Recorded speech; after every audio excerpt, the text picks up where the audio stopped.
जी बेटा, हुक की बात कर ली। जब हम बात करेंगे उस साइंटिस्ट की जिसने पहली लिविंग सेल को ऑब्जर्व किया, उनका नाम था एंटोन वॉन लीवनहोइक। देखो, एंटोन वॉन लीवनहोइक की बात करें तो उनके पास में हुक से भी ज़्यादा एडवांस माइक्रोस्कोप था। अगर इसकी थोड़ी सी हिस्ट्री की बात की जाए तो जो ये लीवनहोइक था ना, ये क्या करता था बेटा, ग्लास लेंस वगैरह को यूज करता था। और उसी का कोई दोस्त था जो कि लेंसेज से डील करता था, मतलब उनको बेचना खरीदना ये सब कम करता था। एक बार वो उसके घर पे आया और बोला कि भाई तू कुछ दिन के लिए मेरे लेंस रख ले। ये भी ज़्यादा दिमाग वाला था। इसने क्या किया कि अलग अलग लेंस के कम्बिनेशंस बना के देखे कि देख तो सही, इन लेंस के जब अलग अलग कम्बिनेशंस बनते हैं तब क्या होता है। उसने देखा कि जब अलग अलग लेंस को कंबाइंड किया जाता है तो कई चीज़ें रहती है जो कि बहुत क्लियरली, ठीक है, छोटी से छोटी चीज़ रहती है कि जो कि बहुत क्लियरली क्या हो जाती है, शो होती है। उसने कहा रख लूँगा और इनमें से कुछ है जो मुझे चाहिए। अब ऐसे ही एक दिन अपनी दुकान के सामने बैठा हुआ था, बारिश हो रही थी। उसने क्या किया, नीचे ज़मीन में से पानी की एक बूंद उठाई, उसको माइक्रोस्कोप पे रखकर स्टडी किया।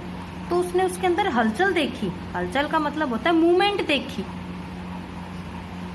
वो जो मूवमेंट थी वो थी बैक्टीरिया की, सॉइल बैक्टीरिया की। जो पहली लिविंग सेल एंटोन वॉन लीवनहोइक ने ऑब्जर्व की बेटा, this was the living from rain water. बारिश हो रही थी, मिट्टी में से एक बूंद उठाई और उसको स्टडी किया।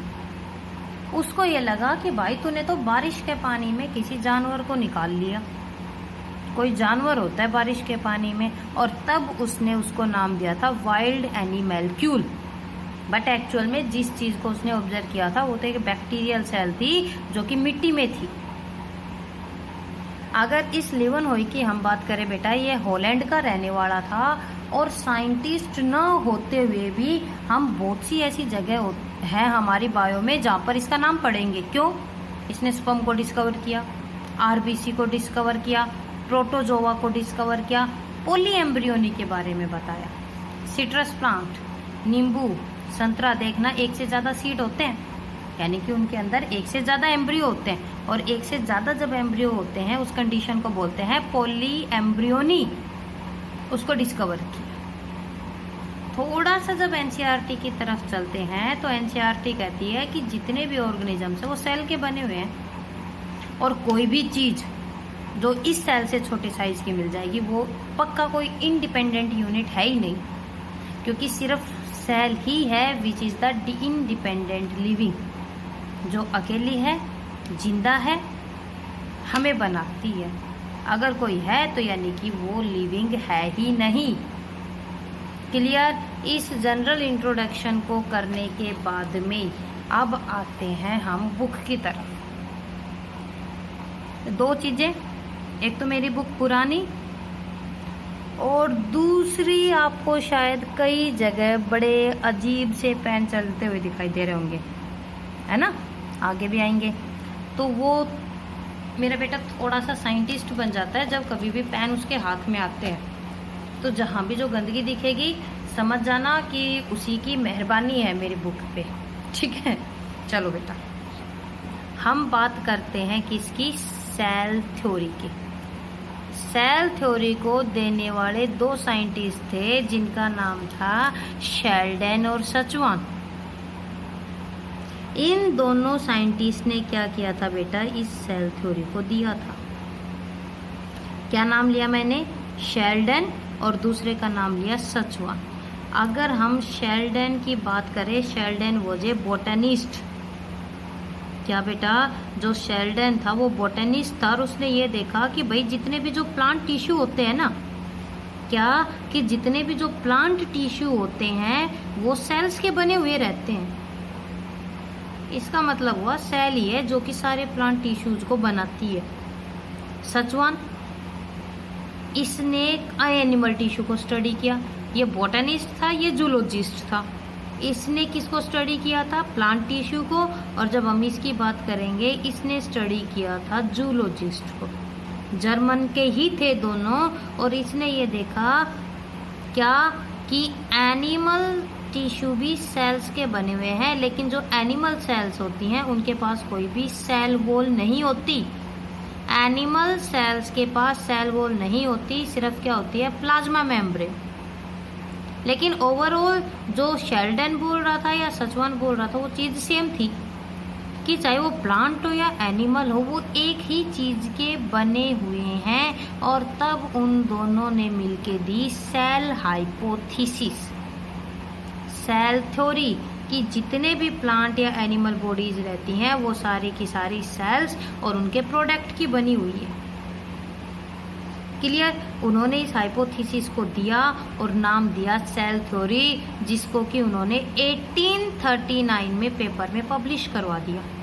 38 में डिस्कवर किया, एक्सपेरिमेंट किया, और 39 के अंदर उसने उन दोनों ने मिलके क्या किया बेटा, उसको पब्लिश करवा दिया। उन्होंने कहा कि भाई सेल ऑर्गेनिज्म की बनाती भी है, उसके सारे फंक्शन को भी कैरी आउट करती है। तो बीच में आ गया वर्चो, बोला कि ये बताओ ना कि तुमने ये तो कह दिया कि सारे बने हुए हैं, सेल कहाँ से आई है। कई साल बाद, 39 की बात है, उसके बाद 1855 में रुडोल्फ वर्चो ने एक जनरलाइजेशन दी, और उस जनरलाइजेशन का नाम था ओमनिस सेलुला ई सेलुला। आप में से जिसने सेल थ्योरी को कर लिया अलग से, वो इस चीज़ को समझ जाएगा, है ना बेटा। क्या थी? ओमनिस सेलुला ई सेलुला। इसका क्या मतलब होता है? That means all cells arise from the pre existing cell. कि भाई जितनी भी जो सेल्स रहती हैं वो सारी की सारी कहाँ से आती हैं? प्री एग्जिस्टिंग सेल से ही आती है।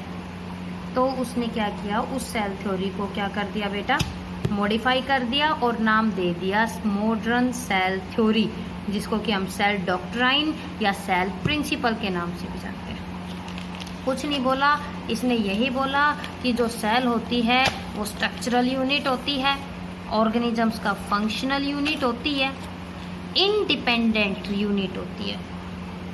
ठीक है, एक सेल ही है जो कि इंडिपेंडेंटली सरवाइव कर सकती है, उसके ऑर्गेनली ऐसा नहीं कर सकते। लाइफ सिर्फ सेल में है, that means it form the basis of the life. और जो सेल होती है बेटा वो अपने फंक्शन के अकॉर्डिंग अपने आप को मॉडिफाई करती है। कैसे? मसल्स और नर्व सेल एलोंगेटेड है, आरबीसी में न्यूक्लियस नहीं होता, है ना। स्किन सेल्स बाहर से डेड होती है। इसका मतलब एक ऑर्गेनिज्म की जो ग्रोथ हो रही है, जो मल्टीप्लिकेशन हो रहा है, all things are due to the cell. और ये सेल ही है जो लाइफ को एक जनरेशन से दूसरी जनरेशन में क्या करती है बेटा, ट्रांसफर करवाती है। इतना सब होने के बाद भी सेल थ्योरी पे ऑब्जेक्शन उठे। वायरस क्या है? न्यूक्लियो प्रोटीन पार्टिकल्स बोलते हैं कि न्यूक्लिक एसिड है और प्रोटीन है, तो है क्या वो, है ना। कई सारे ऑर्गेनिजम्स ऐसे रहते हैं जिसकी बॉडी में सेल्स को आप कैटेगराइज नहीं कर सकते। राइजोपस जो फंगस होती है, कहाँ है सेल? प्रोटोजोवंस, जिसमें हमें ये नहीं पता कि उसकी जो बॉडी है वो डिफ्रेंशिएट कैसे करोगे, एसेलुलर है। बैक्टीरिया, साइनोबैक्टीरिया, सेल के पास कह रहा है सेल ऑर्गेनली, इनके पास तो सेल ऑर्गेनली होते ही नहीं है। तो फिर हम ना न्यूक्लियस, आरबीसी रही हमारी, शाइव ट्यूब सेल्स रही प्लांट की, डेड होती हैं, लेकिन है सेल। आरबीसी तो हमें बना रही है, आरबीसी नहीं तो हम नहीं, है ना। तो बेटा सेल थ्योरी के सिर्फ अच्छी चीज़ें नहीं है, उसके ऊपर ऑब्जेक्शंस भी उठे गए थे। लेकिन ओवरऑल देखें तो इसकी इम्पोर्टेंस ये है कि हमें ये पता चल गया कि हम किसके बने हुए हैं, सेल के बने हुए हैं। क्लियर? जब सेल्स के टाइप की बात आती है तो जो सेल्स होती हैं वो 3 टाइप की होती हैं, अनडिफ्रेंशिएटेड, डिफ्रेंशिएटेड और डी डिफ्रेंशिएटेड। देखो बेटा क्या नाम दिया, अनडिफ्रेंशिएटेड, यानी कि वो सेल्स जिनमें डिवीजन पावर होती है। एपिकल टिश्यू हम सब जानते हैं, कंटिन्यू जो डिवाइड करती रहती है, वो सेल्स जिसका फेट भाग्य डिसाइड नहीं हुआ है and which has the power of the division. Differentiated fate decide हो गया कि उसको पता है कि तुझे हिपेटोसाइट में चेंज होना है, ऑक्सेंटिक में चेंज होना है या पैराइटल में चेंज होना है। और कई बार कुछ सेल्स ऐसी रहती हैं जो डिफ्रेंशिएट हो जाती हैं और डिफ्रेंशिएट होने के बाद में वो वापस से जब स्पेशलाइज्ड होती हैं उसी को हम बोलते हैं डी डिफ्रेंशिएटेड सेल्स। होने के बाद कुछ ऐसी चीज़ें मिल गई उसको कि वो वापस से क्या होने लग गई, डिफ्रेंशिएट होने लग गई, और इसी चीज़ को हम नाम देते हैं डी डिफ्रेंशिएशन। तो बात करेंगे compartmentalisation of the cellular life. हर सेल एक कंपार्टमेंट है, एक घर है। घर में क्या होते हैं, रूम है, किचन है ना, वॉशरूम है, बाथरूम है, ड्राइंग रूम होता है। तो सिमिलर वे में जो एक सेल होती है वो भी एक कंपार्टमेंट है बेटा, और उस कंपार्टमेंट के अलग अलग हिस्से होते हैं जिनको कि हम नाम देते हैं उसके ऑर्गेनलीज। और जो ये ऑर्गेनली होते हैं जरूरी नहीं है इनके ऊपर मेम्ब्रेन होए। हम आगे चल के पढ़ेंगे कि जो राइबोसोम्स होते हैं वो नेक्ड है, कोई प्लाज्मा मेम्ब्रेन ही नहीं है, लेकिन फिर भी वो सेल के अंदर होते हैं। तो जब कंपार्टमेंट की बात आती है, separation from extra cellular medium, कि वो जो प्लाज्मा मेम्ब्रेन होती है वो प्रोटोप्लाज्म को और उन सारी चीज़ों को मिक्स नहीं होने देती, उनको सेपरेट रखती है एक दूसरे से। सेलेक्टेड मटेरियल को या तो अंदर जाने देगी या बाहर निकलने देती है। एक्यूमुलेशन, इनऑर्गेनिक न्यूट्रिएंट्स जो एक्यूमुलेट होते हैं वो इन्हीं की मेहरबानी से हैं। दो सेल आपस में कनेक्टेड रहती है बाय द प्लाज्मोडेस्माटा। जब प्लांट्स की बात करते हैं, रिकॉग्निशन में हेल्प करती हैं सेल, ठीक है, कम्युनिकेशन और एक्सचेंज होता है, और इसके अलावा इंटरसेलुलर कंपार्टमेंटलाइजेशन भी देखने को मिलता है। क्लियर। अब हम बात करते हैं सेल के साइज की, जो कि हमें पता होना चाहिए। माइकोप्लाज्मा किंगडम मोनेरा के अंदर हमने किए थे, and these are the smallest cell. Mycoplasma की जो सेल होती है बेटा वो सबसे स्मॉल साइज की होती है, लगभग 0.1 से 0.5 माइक्रोमीटर। वायरसेस उससे भी छोटे हैं, लेकिन हमने पढ़ा था कि जो सेल नहीं वो लाइफ नहीं, ठीक है। अदरवाइज इससे भी छोटे हमें क्या देखने को मिलते हैं बेटा, वायरस देखने को मिलते हैं। अलग अलग सेल का उसके फंक्शन के अकॉर्डिंग अलग अलग क्या होता है, साइज होता है। कैसे, हमारी आरबीसी का डायमीटर है 7 माइक्रोमीटर, लिम्फोसाइट्स 12 से 14 या 15 माइक्रोमीटर पड़ते हैं, लेकिन उन्हीं में कुछ लिम्फोसाइट है जो कि सिर्फ 6 माइक्रोमीटर की ही होती है। Oppositely kidney, liver, skin, intestine इनकी काफ़ी बड़ी है, 20 से 30 माइक्रोमीटर देखने को मिलती हैं। और हमारी ह्यूमन बॉडी में जो लॉन्गेस्ट सेल होती है वो होती है हमारी नर्व सेल, जो कि लगभग 90 सेंटीमीटर जितनी लंबी होती है। क्लियर बेटा। इसके अलावा जो बर्ड के जो एग है ना, हम पढ़ते आते हैं कि ऑस्ट्रिच एग का ये साइज है, उसका ये साइज है। जो लार्जेस्ट है वो it act as a single cell, avian egg are the largest. तो यहाँ से इनका पढ़ लेना कितना साइज होता है, क्या होता है। सेल की जब शेप की बात करेंगे, हर सेल का क्या फंक्शन होता है ये चीज़ डिसाइड करेगी उसकी शेप को। WBC इरेगुलर है, क्यों, क्योंकि किसी चीज़ को एंगल्फ करती हैं। नर्व सेल लंबी है, क्यों, क्योंकि इंफॉर्मेशन को कंडक्ट करती है।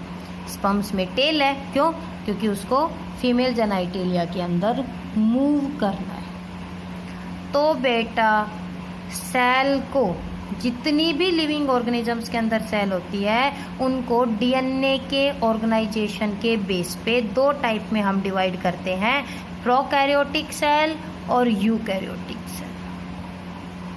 प्रोकैरियोट में कौन आते हैं, यूकैरियोट में कौन आते हैं, हमें पता है। तो अब हम आगे करेंगे इन्हीं सेल्स के डिटेल्ड स्ट्रक्चर।